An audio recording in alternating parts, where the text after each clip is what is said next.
ลื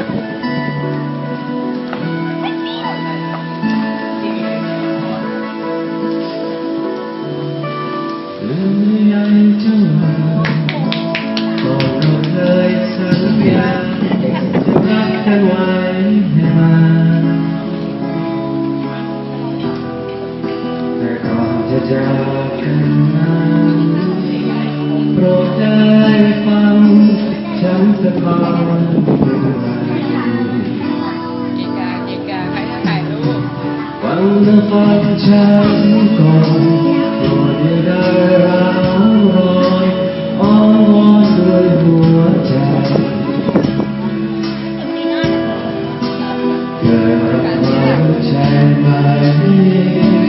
หวังใจ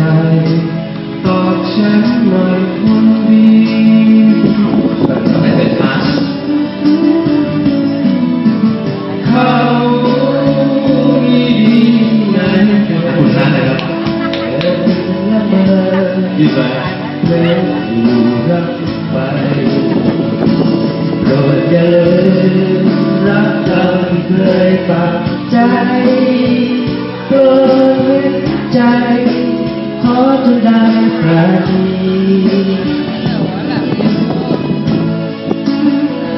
ดูโอครับเปิดหน้า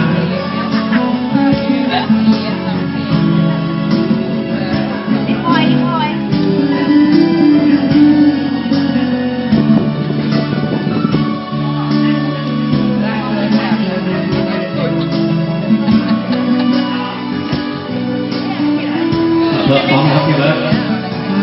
ฉันก่อนโปรดได้ร้าวรอนอ้อนไว้ไว้หั